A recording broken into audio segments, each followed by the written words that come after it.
know with two big testicles, precisely aggressive like cannibal lecturals.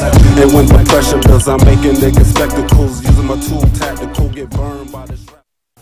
Yo, what's up? Welcome to Righteous Disorder TV. I am your host, Raheem Samad, here to bring you all the things that are classic in hip-hop. Before we get into the videos and stuff, just want to give a little news, as we like to, in the Guerrilla News Report, part of Righteous Disorder TV. Activists in New York on October 23rd gathered in Harlem to discuss the mobilization in the Free Mumia Abu Jamal case. Mumia being the man who was set up in the killing of police officer Daniel FAULKNER. And basically, because of the faulty evidence and the way he was just railroaded in this trial, activists got together in order to discuss trying to get the courts to reopen his case so that all the facts could be brought in and shown that he did not kill this officer. I'm going to give you a little background information about Mumia, for all the people that don't know who he is, or why this is important that people get involved and go to his website, the freemumia.com websites and stuff, and sign the petitions in order to get this case reopened and looked at, because an innocent man was framed from murder. And I'm just going to give you a little background on the whole case. Mumia Abu Jamal was born Wesley Cook, April 24th, 1954. He grew up in the North Philly projects. Mumia was named Lieutenant of Information for the Philadelphia branch of the Black Panther Party at the age of 15. At the age of 20, Mumia started his radio journalism career with a news commentary called Black Times Audio for radio station WRTI. At 26, Mumia appeared in the January 1981 Philadelphia magazine as One to Watch for bringing a unique dimension to radio reporting and being the president of the local chapter of the National Association of Black Journalists. Mumia was the first journalist to properly report on the MOVE activists and to expose the racially motivated injustices and brutalities of the Philadelphia Police Department that murdered MOVE activists, forced miscarriages by kicking MOVE mothers in the stomachs, dropping C4 on the MOVE headquarters, and then neglecting to put out the flames until 60 other houses were burnt to the ground, including the MOVE headquarters. And while MOVE activists were trying to run out of the burning house, police shot at them, forcing them back into the burning building. Mumia also had exposed Frank Rizzo, who was just a abusive cop, a nice stick swinging, pig. He moved up the precinct commander to police commissioner and then even the mayor in Philadelphia. Anyway, Mumia exposed him for his discriminatory use of federal housing funds and publicized his attempts to change the city charter so that he could run for a third term. Rizzo told Mumia allegedly that they, as in the people, believe what you write and what you say, and it's gotta stop. One day, and I hope it's in my career, you're gonna have to be held responsible and accountable for what you do. Anyway, to make ends meet while doing radio news commentaries and journalist jobs, mostly for free, Mumia took a cab driving job.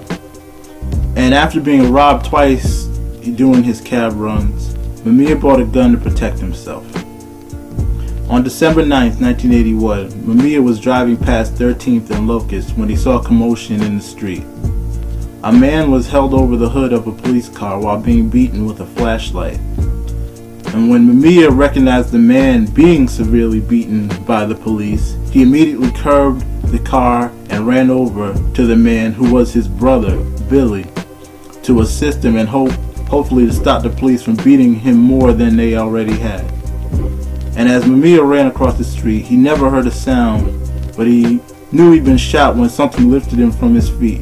And after being shot, beaten, ran headfirst into fire hydrants and light poles by the police, Mumia was then charged with murdering a cop. Although the hospital was just around the corner, a few blocks from where Mumia was shot, it took the ambulance from 30 to 60 minutes to get there. When Mumia was brought to trial, he was kicked out of the trial for demanding to represent himself, which by law is his right to do so. Prosecution witnesses were never challenged in court, even though later it was discovered that a lot of them actually changed their stories and had admitted to say that they had to change them because the police department was threatening them, and some even had worked out deals with the police department in order to get their charges dropped that they had on their own persona. They would give false testimony in court, making Mumia look guilty. Anyway, guns were never tested to see if Mumia's gun had actually been fired that day. There was never a gunpowder residual test on Mumia's hands to see if he had ever fired a weapon that day. Bullet fragments were suspiciously lost. Prosecutors claim that Mumia shot Officer Faulkner in the back and then stood over him and shot him in the face just after Faulkner shot Mumia in the chest from the ground. But the pathologist report said that Mumia's wound was from a downward projectile, meaning Mumia was shot while either on the ground or face to face with either Faulkner or another possible shooter, who witnesses had reported seeing running away from the scene, but were never given the chance to testify on Mumia's behalf. A juror who admitted that he couldn't be fair to the defendant Mumia was selected as a foreman. The public defender who admitted was unfit for such a case never interviewed a single witness in preparation for the trial.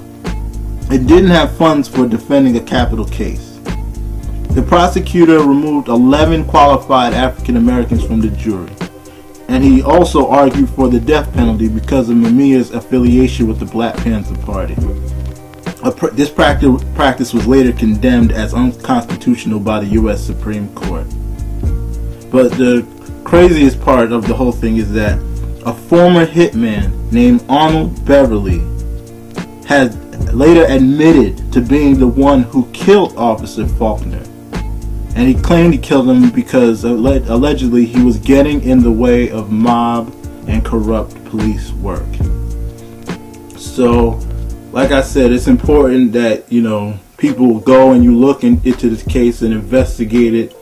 And, if you feel that, Mumia was being slighted and it is a frame job, that you go to the websites, you sign the petitions and help to support this man who was framed, by the police because he was a conscious man just trying to help the people. So, look that up and do that. But enough with that. Let's go to the video.